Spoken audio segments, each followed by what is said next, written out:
So we talked an hour and a half ago, with a congressman from Springfield, Ohio.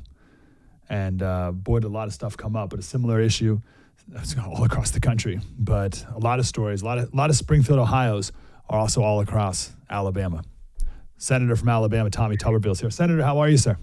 I'm doing pretty good considering it's raining and we're right in the middle of election season. This is my first presidential election cycle being up here in the Senate after 4 years. So looking forward to the next 40 days and getting President Trump across the finish line. God help us if we don't.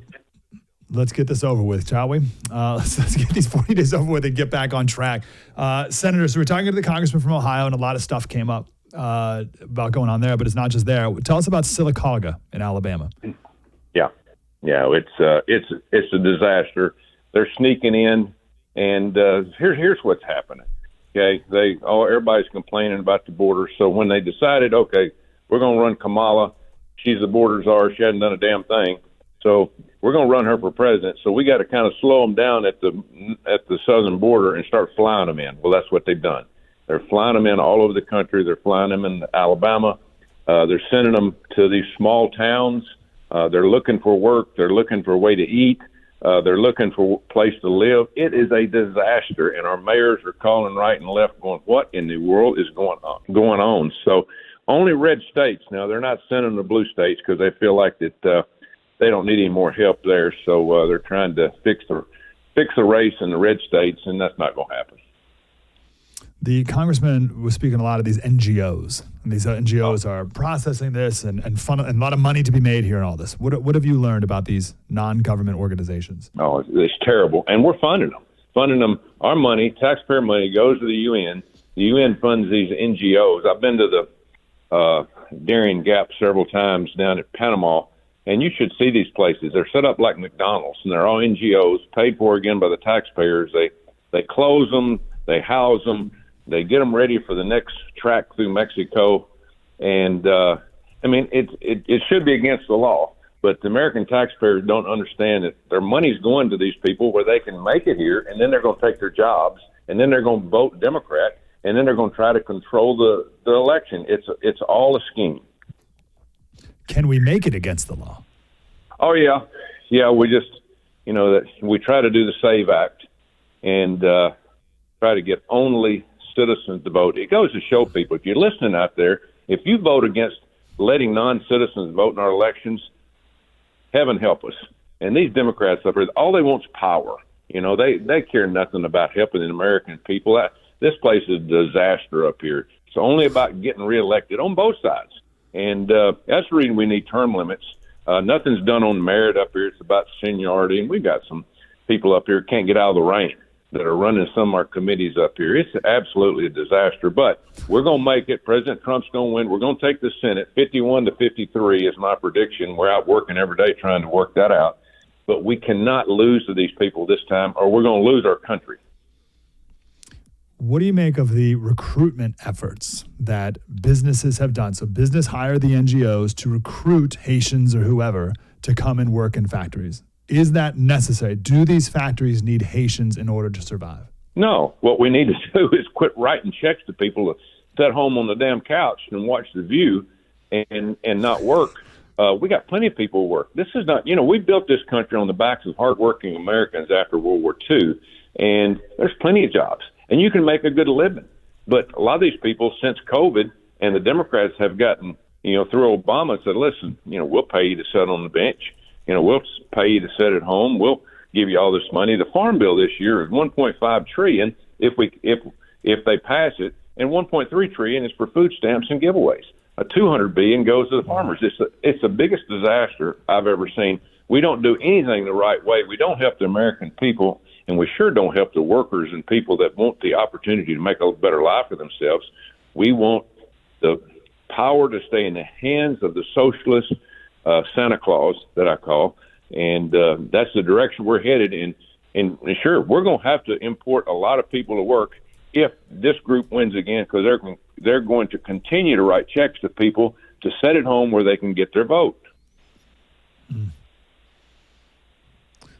Sorry, I'm thinking about, you mentioned COVID, and just COVID just just broke a lot of people. It broke a lot of systems that we had. And you speak of the welfare that we've been giving people still, and just people like still won't go back to work. Like, what? Like, what are you talking about? Can it be illegal?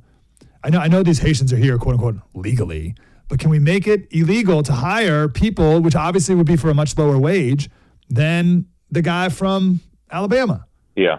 Well, first of all, we have to break our system and get back to giving people that are able. Now, I understand helping the elderly, the mentally impaired, our veterans, but if you're middle-aged and you're sitting home, it's time to go back to work. You're going to have to find a job. And there's plenty of jobs out there. There's good jobs. But nobody wants to take that opportunity because the Democrats say, listen, don't worry about your education. You know, we're 27th in the world now in education because of the Democrat union teachers. And because of that, it has put us in harm's way. But we've got to get back to work. You know, we're in Alabama, we do a lot of technical training, and we're on the right track there. We're really are doing pretty good in terms of welders, plumbers, electricians, people actually use their hands. But across the country, especially in the blue states, they don't want any education. They want to control the vote. Are the people of Alabama racist for not wanting more migrants? Yeah, right. We don't care who they are, as long as they're American citizens. Okay, that's a go-to word for the Democrats, to be able to control the narrative of using the word racist to control everything that you get in an argument with. That goes out the window in most states in the South because, hey, we just want Americans. You know, I coached blacks, whites, rich, poor, all religions. It didn't make me a difference. I was there to win games, and I don't care who you are. If I don't win games, I lose. We're the same thing in business. If businesses don't take the best people that want to work, that want to do the right jobs, their businesses are going to go under. It's the same thing. You got to win. And so we're looking for people that will work, that want to help our country get better and raise a family and do the things that are right, you know, lawful. I mean, it's a disaster in our streets and neighborhoods right now because of all this crap they did on, defund the police. I mean, they're racist. That's the biggest bunch of malarkey I've ever heard. All that was a takeover of the law enforcement to get them on their side. Now, to your point about winning and wanting the best, like those businesses will say, we wanted the best. And it turns out that these Haitian guys are the best. They're the best workers, and we had to bring them in. Well, they're the only choice they had because, again, we're writing so many checks. We're right after COVID, you know, you wouldn't believe the number of people. And the Democrats, since they've had the House, the Senate, and the White House, they have continued to write checks, more checks, more checks. Again, people are going to hire people that will work. But we have gotten into a mold here, a situation where people aren't used to working, and they're not going to take a job. They're going to say, I'd rather take the $12 an hour of welfare or food stamp. Now, this is not minority. This is everybody, blacks, whites, middle class. It doesn't make any difference. We have got to get back in the game in terms of people going back to work and earning their life and earning their way of living and not be given it by the Democrat Socialist Party, because that will end also. You know, in the month of July, we brought in federal money of $330 billion from taxpayers. That's how much the IRS collected. But we spent $565 billion. We're broke. We have no opportunity to get any money back, and we continue to write these checks. It's going to go even worse. So, as I said earlier, these people are Democrat Santa Claus, socialist Santa Claus. All they want to do is give money for votes. We've got to stop that trend. If we don't, our country's gone. We've lost it, and we'll never get it back. Senator, we've talked a lot the last few days, and I feel like this hasn't gotten enough attention, of the 3 illegal aliens who were arrested for raping children on the island of Nantucket. Oh. These are different scenarios too. It's not like they all did it at the same. Like, these are 3 different illegals who raped at least 3 different children, and zero attention. Like, there's nothing about this, and I don't hear like the people of Nantucket up in arms either, which leads me to believe that there's nothing that it doesn't matter how bad it gets. There are people who will not admit what's happening. Yeah, we've lost our justice system, number one. There's no consequences for anything that people do. They go in the front door of the police station and out the back door because these woke DAs and justice system people that work that, hey, We just want them to vote for us. We don't care if they rape somebody, kill somebody. We want them on our side. So, man, I hate that. I mean, when it comes to kids, there's nothing worse. It's you can't put words to it. You really can't. But it's happening more and more. We've lost young kids all over the South, Alabama, where I represent. You have rapes. We had 4 people killed last week in downtown Birmingham, just in a mass shooting. Over 100 shots fired. Gang members. They don't know whether they were illegals or cartel. 4 innocent people eating in a restaurant were butchered, along with 20 other people being hit. Now, it's coming to a theater near you, folks. If you continue to vote for this non-law enforcement, defund the police, just vote for us. As long as we're safe, we don't care what happens to you mentality of Biden, Harris. It's gets worse and worse as we go, and things haven't gotten better, even though we got an election coming up. But this is the first AI presidential candidate that we've ever had. This lady doesn't know what day it is. She can't run anything. She couldn't run a Dairy Queen, and they're trying to manipulate the radio and the television to try to get her elected in a 90-day period, and she never talks. But she talked last night, and man, was that a disaster. Yeah, we haven't gotten to the clips yet because we've had so many wonderful phone calls. But yeah, it was wonderful. By the way, those 3 child rapists were released after they were brought in custody, so they're back on the street. Sure Do you really think that?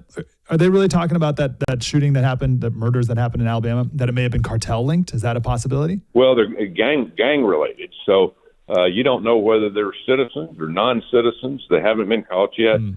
Hopefully, we'll get to the bottom of it. But again, that's amazing. 4 people dead, 20 people injured in a public area where you think you could take your wife or your girlfriend or your kids and sit down on an outside patio, and all of a sudden these people come up and just start shooting over 100 shots. And it is you would never dream that would happen in 10 years ago. But now it's a common day event. Amazing. And people don't do anything. It's amazing to me. Well, we have our chance here. Senator, you mentioned this is your first presidential election while you're up in D.C. What have you seen over the years as the biggest difference in being a football coach versus being a senator, and just how these systems operate? Well, our government system's not run on merit. It's run on seniority. You can't do that. Everything's got to be on merit. You got to take the best people to do the jobs, from leadership, the chairmanships. Why in the world would you take somebody that's been here 25, 30 years for some reason, or not take somebody that's been in, had all kind of experience, knows what to do, just because they've been here for, 6, 7, 8 years? You shouldn't do it. But that's the way our systems run up here.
I want to talk to you about the assassination attempts on the president, but I want to get your thoughts on what we've been talking about the whole day today, and that is Springfield and just in general, or I should say specifically, these NGOs and the NGOs' role in recruiting people and bringing them to these towns and signing them up. We talked to the congressman from Springfield and saying that all these Haitians in particular automatically get signed up for every means tested, or they're automatically eligible for every means tested welfare program. What is going on and what can be done with these NGOs? Typically there was a time, like even the Catholic services, when people came to our country, they helped them get jobs, they helped them with clothes, and it was a charity. But now they basically help them sign up for government benefits. And so, I think that really, the taxpayers shouldn't be funding these groups if their goal is to actually encourage people to get taxpayer benefits. Where would you go after? Is it getting rid of the benefits, or is it getting rid of the NGOs, or making it illegal for the NGOs to sign up, or how can that be remedied? Because the bottom line is everything's about money. We have a lack of money in government. We spend $6 trillion and we bring in $4 trillion. So if you want to fix problems like this, just spend the $4 trillion that comes in. If you balanced your budget, only spent what comes in, most of the nonsense would have to be cut out. If you look anywhere in government and there's something you don't like about what government's doing, that would be, ripe for cutting. But bottom line is we have to get people serious about actually saying, that we should only spend what comes in. I really want to nail this one down. I want to make sense of this. What do you say to the business owner in Springfield or wherever that says, I had to hire the Haitians? I had to. We have 300 people, 10% of them are Haitians, they're hard workers, and no one else will do the job. What do you say to that guy? I'm not against legal and lawful immigration, and having people come in the country based on their skill sets and what the country needs is not a bad idea. We have about 1 million people we bring in legally.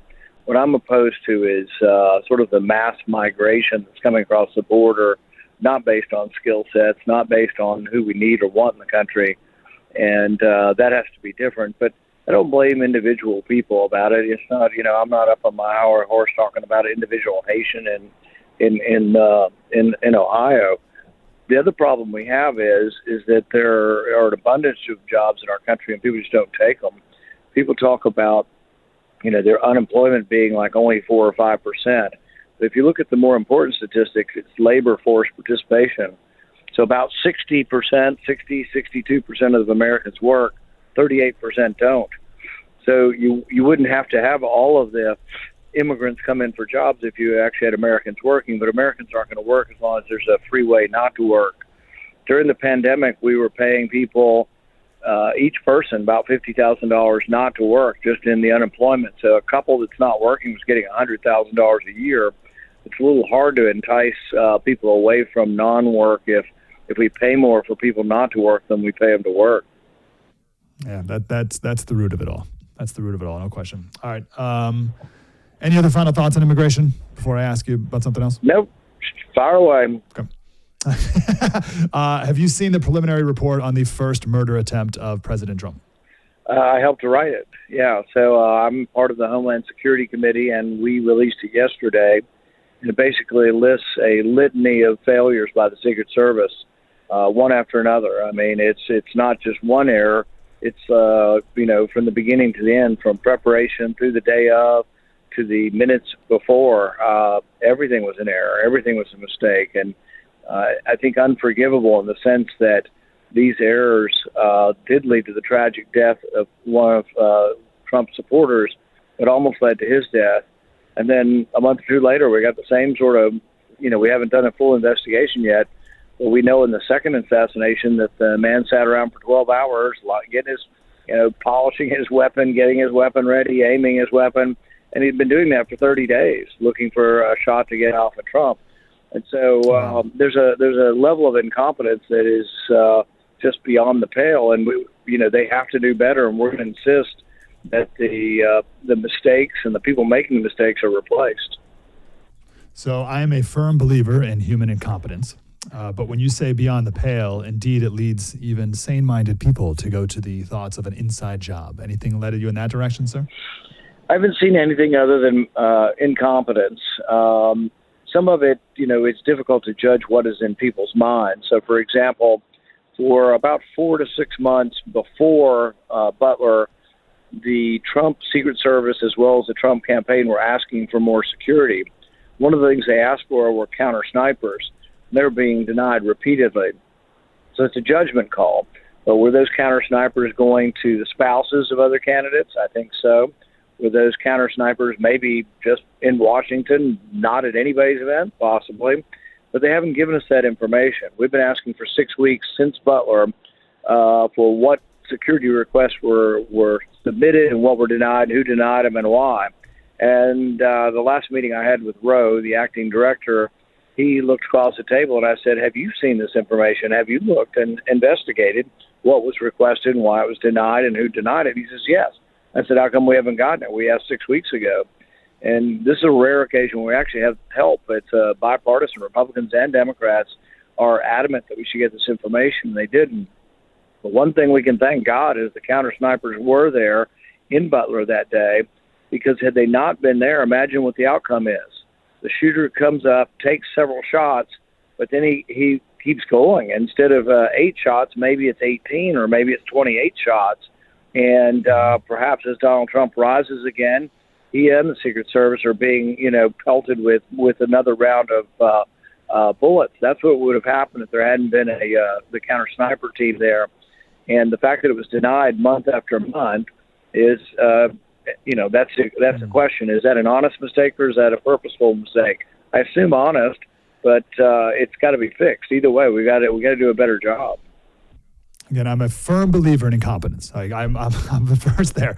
But then it's like, well, he brought a ladder and climbed up on the roof. It's like, what are we talking about? Like, what do you mean? Oh, the guy who we saw with the rangefinder a moment ago, or right? Oh, that guy has a ladder. He's walking a ladder on the roof. Yeah. What in the world? It's sort of extraordinary, the constellation of errors. It begins really with having nobody in charge. So when we interviewed the Secret Service, top 3 people, they all said, well, I was in charge of this, but not the whole thing, or I was in charge of this, but not the whole thing. They pointed fingers at each other, but there seemed to be nobody in charge. And see, when you're setting up a security for an event like a Trump rally, you would think at some point, a couple hours before you do a final walkthrough. Well, several of them said they did a walkthrough, but only for their stuff, and nobody seemed to be in charge of that roof. And it's like, well, that's the job of the person who has the final say to walk through and say, my goodness, nobody's on that roof, and it certainly looks pretty close. It looks like you can have a direct line of sight on the former president. By golly, we had to have somebody on the roof, but nobody did that. When they see the suspicious individual, what are the individual, chances that guy? I'm sorry. What are the chances that guy happened to then get up on that roof? That's crazy. Well, and it was the best place to get up if you were going to try to shoot the former president. But then for 90 minutes, they see him, and police have a good instinct. Many police have a good instinct, even people in general do, about someone who's suspicious. So they see this guy. They're taking pictures of him. They're kind of looking for him, but they must not be looking that hard if they can't find him, and they have 90 minutes to look for him. But at no point does anybody say or consider, well, maybe the president hadn't gone up for most of this, but maybe Donald Trump shouldn't be on the stage. In the last 27 minutes where they've seen him, they warned the Secret Service. Makes it all the way to the head tent. Nobody in the head tent, nobody in charge of the Secret Service, nobody in charge of security talks about taking President Trump off the stage. But then it gets worse. I mean, they still can't find him. He's got a backpack big enough, apparently, to fold an AR-15 and put it in there. And he's also got a rangefinder. I mean, these are all enough not to shoot the person because you haven't seen a weapon yet, but they're enough to stop the proceeding, and they should have stopped the proceeding. The shooting starts at 6:11 in a few seconds. At 6:06, the people are shouting, man on a roof, man on a roof. At 6:08, the police are shouting, man on a roof, man on a roof. They're climbing up on the roof. The police are running with guns drawn. The counter sniper sees them running towards this area. There's a commotion, and yet no one says,